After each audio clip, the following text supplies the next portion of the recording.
Hello दोस्तों, आप सभी का अवतरण क्लासेज में स्वागत है। सबसे पहले आप सभी को टीचर्स डे की हार्दिक शुभकामनाएं। जैसा कि आपको पता है आज अब शिक्षक दिवस है, तो इसी शिक्षक दिवस पे आप सबको हार्दिक शुभकामनाएं आपके आगामी एग्जामों के लिए। दोस्तों, आज जो अपन स्टार्ट करने वाले हैं, आज का टॉपिक जो हमारा है वो है अनुपात एवं समानुपात। यानी कि आज हम अर्थमेटिक की ओर आगे बढ़ रहे हैं और अर्थमेटिक में हमारा जो पहला टॉपिक रहेगा वो अनुपात एंड समानुपात, जिसको हम बोलते हैं रेशियो एंड प्रोपोर्शन। क्या बोलते हैं? रेशियो एंड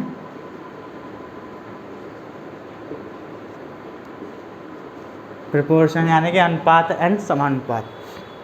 तो अनुपात और समानुपात की हम आज बात करने वाले हैं। इसमें अलग अलग टॉपिक आते हैं। देखियो, अर्थमेटिक का ये बेसिक टॉपिक है अनुपात और समानुपात, जो हर एग्जाम में आता है। लेकिन बच्चों क्या है, इसमें इसको इजी सोच के इसको कम पसंद करते हैं पढ़ना, लेकिन इम्पोर्टेंट है एग्जाम की दृष्टि से, क्योंकि अनुपात और समानुपात आपका परसेंटेज यानी प्रतिशत, आयु संबंधी क्वेश्चन, ठीक है। आप पार्टनरशिप पढ़ोगे, ठीक है। आप इसमें मिश्रण पढ़ोगे।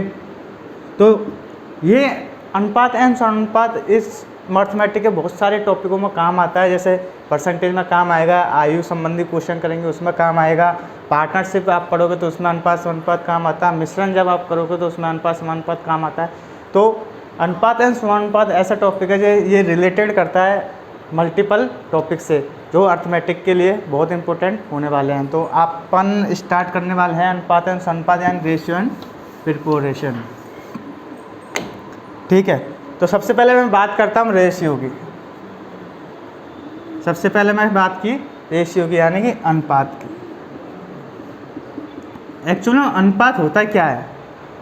अनुपात एक्चुअली रेशियो होता क्या है? रेशियो एक ऐसी चीज़ है, यानी रेशियो एक ऐसा मेथड है जो किसी भी चीज़ को बराबर बराबर हिस्सों में बांटता है। या अपन कह सकते हैं, जैसे मैंने बोला कोई चीज़ दाल है, कोई चीज़ चीनी है, ठीक है, ठीक है।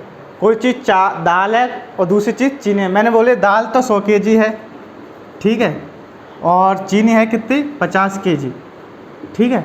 अब जब मैं इनका अनुपात निकालूंगा तो इनका अनुपात क्या आएगा? 2:1, ठीक है। क्या आएगा इनका अनुपात? 2:1। यानी मैं कह सकता हूँ कि दाल का 2 हिस्सा और चीनी का 1 हिस्सा आप किसी भी रेंज में मिलाओगे वो हमेशा कैसा आएगा? 2:1 में आएगा। यानी दाल और चीनी का जब मैं रेशियो करके जब मैं उसको निकालूंगा, उस प्रेजेंटेशन को निकालूंगा, उस पदार्थ को निकालूंगा, तो वो हमेशा कैसा आएगा? 2:1 के अनुपात में आएगा। यानी कोई भी चीज़ को हम जब उसकी मेन क्वांटिटी को अपन अगर डिवाइड करेंगे, अपन आप उसका रेशियो निकालेंगे, तो उसका जो रेशियो आता है, जो उसका रेशियो आता है वो हमेशा कैसा होगा? मेन पार्ट के अकॉर्डिंग ही होगा। अब चाहे यहाँ 150 kg हो, ठीक है, अगर यहाँ 150 kg होगा तो यहाँ कितना kg होगा? फिर यहाँ कितना kg होगा? 100 kg होगा। या कोई भी अनुपात होगा, मतलब हमेशा उनका अनुपात कैसा आएगा? 2:1 आएगा। कहने का मतलब मेरा ये है, रेशियो का मतलब क्या होता है? किसी भी चीज़, किसी भी 2 चीज़ों को एक पर्टिकुलर, एक निश्चित अनुपात में बांटना ही क्या कहलाता है? रेशियो कहलाता है, ठीक है दोस्तों। तो इस रेशियो में हम आगे बढ़ रहे हैं और रेशियो का हमारा जो रेशियो संबंधित टॉपिक है, इसमें हम सबसे पहले बात करेंगे वो किसकी करेंगे? आयु की। किसकी करेंगे हम? आयु की। यानी रेशियो का जो सब पार्ट होगा हमारा, रेशियो का सब पार्ट होगा, वो पहला पार्ट कौन सा होगा? आयु, यानी कि एज संबंधी क्वेश्चन जो आपके हर एग्जाम में आता है। एक क्वेश्चन हर एग्जाम में आता है। अब हम बात करेंगे आयु की, यानी आयु संबंधी क्वेश्चनों को हम किस तरीके से सॉल्व करते हैं। देखिए, आयु संबंधी क्वेश्चन में क्या होता है? सबसे पहले जैसे मैंने बोल दिया ए की आयु, जैसे मैं बोल देता हूँ क्वेश्चन क्या है? ए की आयु एवं बी की आयु का अनुपात, ए की आयु एवं बी की आयु का अनुपात कितना दे रखा आपने को? 2:3। कितना दे रखा? 2:3, ठीक है। और उनकी कुल आयु का योग, उनकी कुल आयु का योग अगर मैं बोलूँ कितना है? 50। उनकी कुल आयु का योग कितना है? 50 है। तो बी की 5 वर्ष बाद की आयु क्या होगी। ठीक है, सिंपली मैंने एक क्वेश्चन लिखा है कि ए की आयु और बी की आयु का अनुपात दे रखा है अपने को, कितना दे रखा है 2:3। 2:3 अपने को अनुपात दे रखा है। उनके आयु का योग कितना दे रखा है अपने को 50 उनकी आयु का योग दे रखा है। ठीक है, अब मेरे से पूछ रहा है 5 वर्ष बाद आयु किसकी निकालनी है, बी की आयु। ठीक है, किसकी निकालनी है मुझे 5 वर्ष बाद आयु, बी की निकालनी है। ठीक है, अब देखिए आयु संबंधी क्वेश्चन है, परसेंटेज और अनुपात अनुपात का योग दे रखा है, यानी अनुपात अनुपात आ रहा है 2:3। ठीक है, अब एक चीज़ ध्यान रखना, आयु संबंधी क्वेश्चन में होता क्या है। देखिए आयु संबंधी क्वेश्चन में 4 चीज़ होगी। ठीक, क्या होगा, या तो ए की प्लस बी की आयु का योग दे रखा होगा, ठीक, या ए प्लस ए माइनस बी की आयु का डिफरेंस दे रखा होगा, डिफरेंस।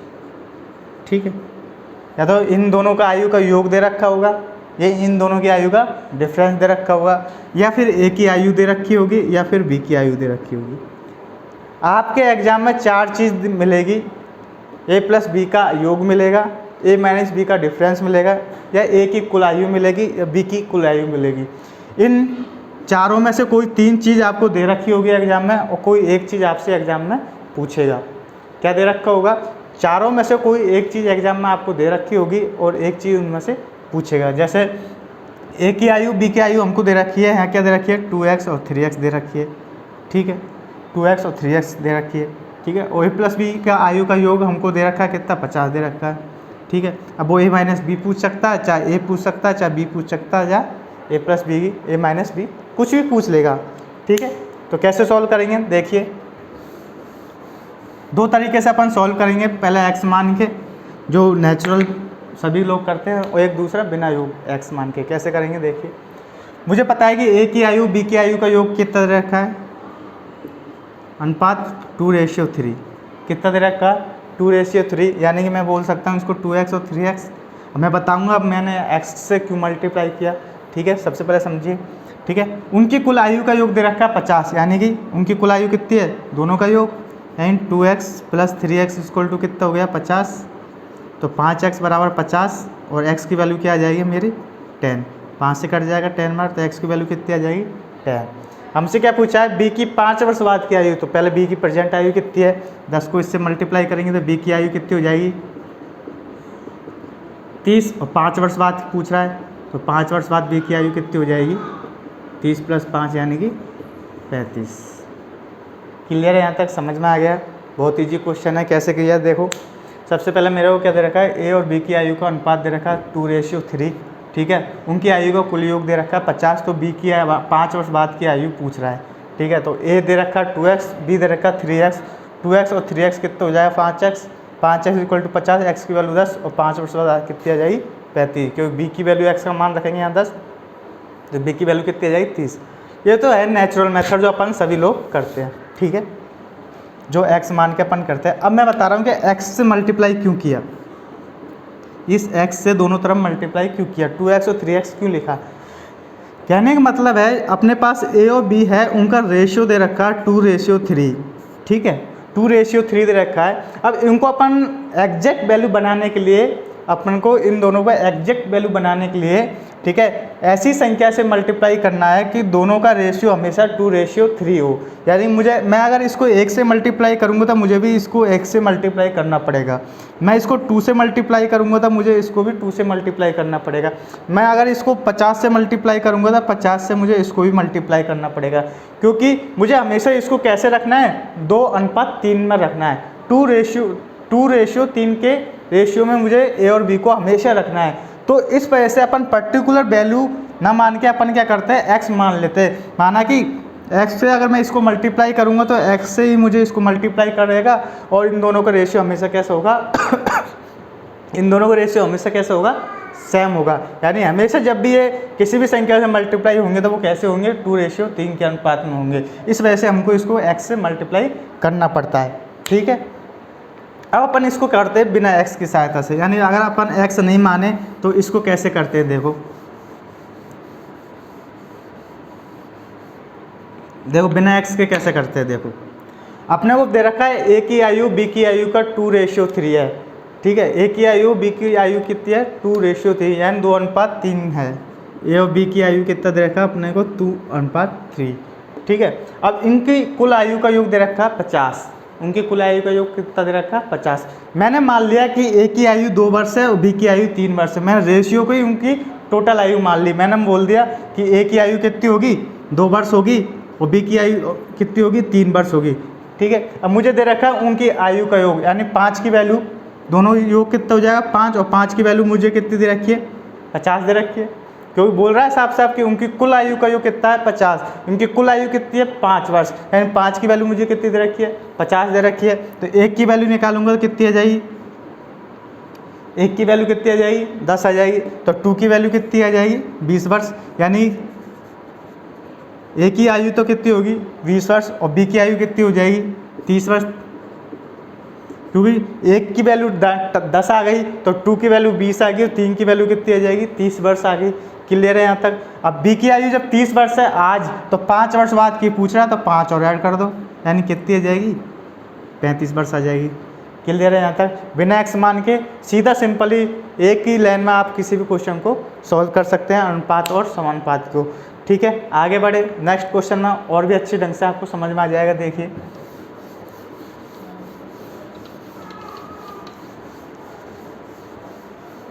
देखिए नेक्स्ट क्वेश्चन हमारे क्या कहता है। नेक्स्ट क्वेश्चन कहता है, देखिए मैंने मान लिया, मैं क्या बोल रहा हूँ, मैं बोल देता हूँ ए और बी की आयु का अनुपात, ए और बी की आयु का अनुपात कितना दे रखा है अपने को 4:5। कितना दे रखा है 4:5। ठीक है, ए और बी की आयु का अनुपात कितना दे रखा है अपने को 4:5, यानी 4:5 दे रखा है। ठीक है, मैं बोलता हूँ ए की आयु, ए की कुल आयु, मैं बोल रहा हूँ ए की कुल आयु अगर 20 वर्ष है, ए की कुल आयु कितनी है, ए की कुल आयु 20 वर्ष है। ठीक है, तो 10 वर्ष बाद ए प्लस बी की कुल आयु क्या होगी,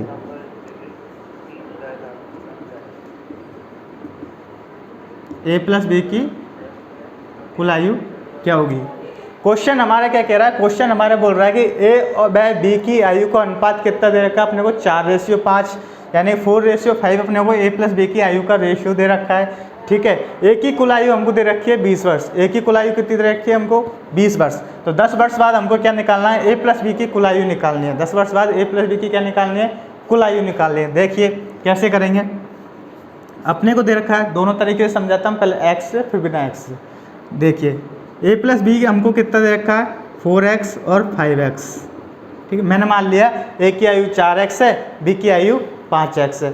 ठीक है, क्लियर है यहाँ तक। फिर आगे क्या बोलता है, ए की कुल आयु 20 वर्ष है, ए की कुल आयु कितनी दे रखी है मुझे 20 वर्ष, यानी 4x की वैल्यू मुझे कितनी दे रखी है 20 वर्ष। ठीक है, 4x की वैल्यू कितनी दे रखी है 20 वर्ष, क्योंकि ए की कुल आयु 4x है और 4x यहाँ भी कितनी है, ए की आयु 20 वर्ष है कुल, यानी 4x की वैल्यू कितनी हो जाएगी 20 वर्ष। तो x की वैल्यू यहाँ कितनी आ जाएगी 5 वर्ष, 4 से कट जाएगा 5 बार, यानी x की वैल्यू कितनी आ जाएगी 5 वर्ष। जब x की वैल्यू 5 वर्ष आ गई, जब x की वैल्यू 5 वर्ष आएगी, यानी a तो हो जाएगा 20 वर्ष, तो b कितना हो जाएगा 5 से इसको मल्टीप्लाई कर दो, यानी 25 वर्ष। 5/5 हो जाएगा, x की वैल्यू यहाँ रख देंगे 5, तो 5 की वैल्यू 5, या 5 × 5 कितने हो जाएगा 25 वर्ष। ठीक है, यानी a प्लस बी की कुल आयु कितनी हो जाएगी,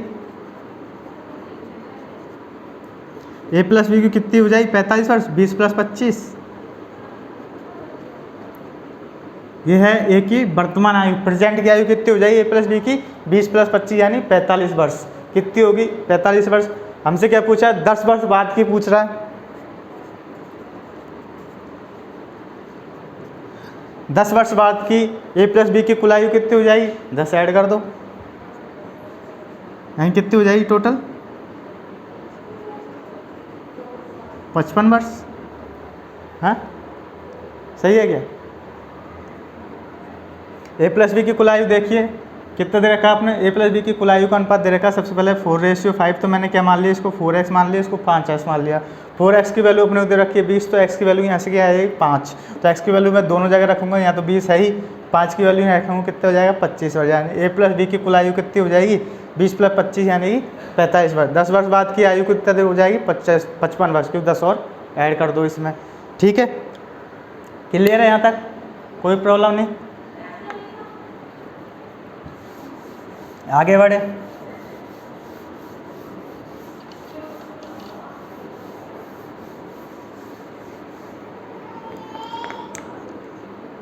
अपन x मान के भी इस क्वेश्चन को सॉल्व कर सकते हैं और डायरेक्ट जैसे अपन कर सकते हैं वैसे भी कर सकते हैं। कैसे कर सकते हैं देखिए, मैंने क्या बोला था, a प्लस बी की अपने को कितनी दे रखी है 4 प्लस 5, और a की कितनी दे रखी थी 20 वर्ष। a प्लस बी की पूछ रहा था वो कितना 10 वर्ष बाद, ये क्वेश्चन था। ठीक है, तो देखिए अपन x ना मान के अगर डायरेक्ट करें इसको तो कैसे करेंगे, देखो अपने को पता है कि a और b का रेशियो कितना दे रखा है 4:5, और a की कुल वैल्यू कितनी दे रखी है 20 वर्ष, यानी a की टोटल आयु कितनी दे रखी है 20 वर्ष, यानी 4 की वैल्यू हमको कितनी दे रखी है 20। जब 4 की वैल्यू 20 दे रखी है तो 1 की वैल्यू कितनी आ जाएगी 5। ठीक है, 1 की वैल्यू कितनी आ जाएगी, यहाँ से 4 से कट जाएगा 5 में, 1 की वैल्यू कितनी आ जाएगी 5। तो 1 की वैल्यू 5 है तो 5 की वैल्यू कितनी आ जाएगी 25। जब 1 की वैल्यू 5 है तो 5 की वैल्यू कितनी आ जाएगी 25। ठीक है, 25 a की है, a की 20 है, b की 25, टोटल कितनी हो जाएगी 45, और 10 वर्ष बाद कितनी हो जाएगी 55। ठीक, आप कैसे भी इसको निकाल सकते हो, x मान के भी निकाल सकते हो, डायरेक्ट भी निकाल सकते हो। डायरेक्ट निकालोगे ज़्यादा ईजी हो जाएगा बजाय x के, क्योंकि डायरेक्ट में आप सिंगल ही एक लाइन में किसी भी क्वेश्चन को क्या कर सकते हो सॉल्व कर सकते हो। ठीक है, आगे बढ़े।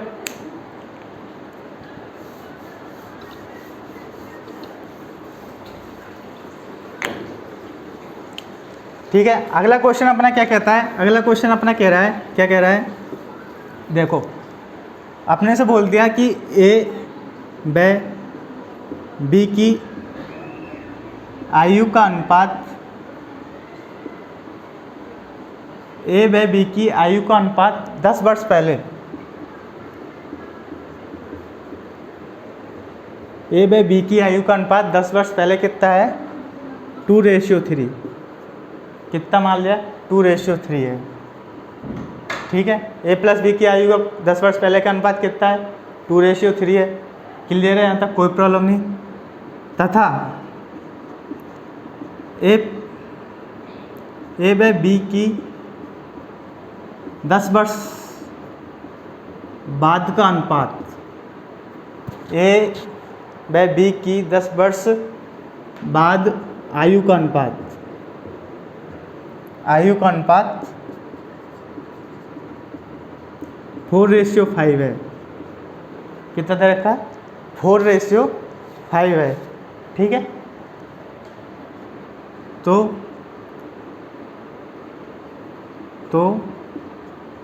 5 वर्ष बाद a व b की कुल आयु क्या होगी। देखिए कैसे करते हैं, क्वेश्चन क्या कह रहा है, वो क्वेश्चन हमारे कह रहा है कि a व b की आयु का अनुपात कितना दे रखा है 10 वर्ष पहले 2:3, 10 वर्ष पहले। ठीक है, तथा a व b की 10 वर्ष बाद की आयु का अनुपात कितना दे रखा है 4:5। क्लियर है यहाँ तक। तो 5 वर्ष बाद a व b की कुल आयु क्या होगी, ये हमसे क्वेश्चन पूछ रहा है। देखिए कैसे करते हैं। ठीक है, सबसे पहले a और b, ये हमने ले लिया, a ले लिया हमारा, ये हमने b ले लिया हमारा। क्लियर है यहाँ तक। ठीक है, मुझे क्या बोल रहा है कि a व b की आयु का अनुपात 10 वर्ष पहले कितनी है, 10 वर्ष पहले कितनी है 2x और 3x, 10 वर्ष पहले, यही बोल रहा है क्वेश्चन। 10 वर्ष पहले आयु कितनी है 2:3 है, 2x और 3x। क्लियर है, तो वर्तमान में कितनी हो जाएगी इसकी,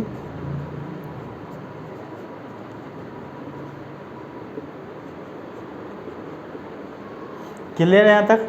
वर्तमान आयु यही तो है 2x + 10 और 3x + 10। क्लियर है यहाँ तक। आगे क्या बोल रहा है, a व b की 10 वर्ष बाद आयु का अनुपात कितना दे रखा है 4:5, यानी 10 वर्ष बाद, 10 वर्ष बाद कितनी हो जाएगी 2x + 10 तो था ही, 10 और ऐड हो गया, इसमें 2x + 10 था और 10 ऐड हो गया। क्लियर। और ये अनुपात हमको कितना दे रखा है 4:5। क्लियर है यहाँ तक। जैसे जैसा क्वेश्चन ने बोला वैसे वैसे हमने जमा लिया है। यानी हम कह सकते हैं कि कितना आ जाएगा 2x + 20, 2x + 20 रेशियो तो बट्टे में चल जाएगा, यानी नीचे आ जाएगा 3x + 20। कितना दे दिया हमको 4:5। यही बोल रहा है क्वेश्चन। क्या बोल रहा है कि 10 वर्ष पहले ए बी की आयु का अनुपात कितना दे रखा है 2x और 3x। क्लियर है। वर्तमान निकाल लिया हमने, 10 ऐड है उसमें हो जाएगा 10 इसमें हो जाएगा, क्योंकि 10-10 साल दोनों क्या हो गए बढ़ गए, दोनों 10-10 साल बढ़ गए तो कितना हो जाएगा 2x + 10 3x + 10। अब बोल रहा है 10 वर्ष बाद उनका अनुपात दे रखा है हमको 4:5, तो इनको 10-10 वर्ष और बढ़ा दिया, यानी प्रेजेंट से 10 आगे कर दिया। एंड 2x + 10 तो पहले था, 10 और ऐड हो गया। इस समय 3x + 10 था, 10 और ऐड हो गया, और कितना हो गया 4:5, यानी 2x + 20 हो गए। ये कितना हो जाएगा 3x + 20, उनका अनुपात कितना आ जाएगा 4:5। क्लियर है। आगे सॉल्व करें, ठीक है, आगे सॉल्व करें। आगे सॉल्व करते हैं। देखिए 5 को इससे मल्टीप्लाई करो, क्रॉस मल्टीप्लाई कर लो। क्रॉस मल्टीप्लाई करेंगे तो ये कितना आ जाएगा, ये तो आ जाएगा 10x, ये कितना आ जाएगा 10x, ये कितना आ जाएगा 20 × 100, और ये कितना आ जाएगा 12x, ये कितना आ जाएगा 20 को 80। ठीक है, क्रॉस मल्टीप्लाई कर लिया। ठीक, x को उधर ले जाओ। ठीक है, तो 2x बराबर कितना आ जाएगा हमारा 20, 80 इधर आ जाएगा, x इधर चल जाएगा। 2x बराबर 20, तो x की वैल्यू कितनी आ जाएगी 10। ठीक, x की वैल्यू हमारी कितनी आ जाएगी 10। अब x की वैल्यू 10 आ गई तो सबसे पहले हम क्या निकालेंगे, x की वैल्यू हमारी आ गई 10 वर्ष। क्लियर है यहाँ तक। x की वैल्यू हमारी कितनी आएगी 10 वर्ष। अब देखो 10 वर्ष पहले और b की आयु कितनी हो जाएगी 2x और 3x, यानी x की वैल्यू 10 यानी 20 और 30। ये a है, ये b है। क्लियर। वर्तमान में कितनी हो जाएगी इसकी 30 और 40, 10-10 ऐड हो जाएंगे। क्लियर है, क्योंकि 10-10 ऐड हो जाएंगे, वर्तमान आ गई। हमसे क्या पूछा 5 वर्ष बाद ए और बी की आयु, तो 5 वर्ष बाद कितनी हो जाएगी ए बी की आयु, ये की तो हो जाएगी 35, ये हो जाएगी 45, और दोनों का योग कितना हो जाएगा 5 × 5 = 10 और 80। क्लियर है यहाँ तक, समझ में आ गया होगा क्वेश्चन। देखिए सबसे पहले अपन ने क्या किया है, ए और बी की आयु दे रखी है। ठीक है, ए और बी की आयु दे रखी है, कितना दे रखा है 10 वर्ष पहले 2:3, तो अपन ने 2:3 में इसको माइनस कर दिया। फिर अपने को क्या दे रखा है 10 वर्ष बाद का आयु 4:5 दे रखा है, 4:5 निकाल लिया। उसके बाद अपने को क्या निकालना, 5 वर्ष बाद ए और बी की आयु क्या होगी, ये अपने से पूछा था, तो x की वैल्यू रख के अपन डायरेक्ट इसको सॉल्व कर लिया, कोई दिक्कत नहीं। यहाँ तक समझ में आ गया होगा मेरे हिसाब से। आपको आगे बढ़े।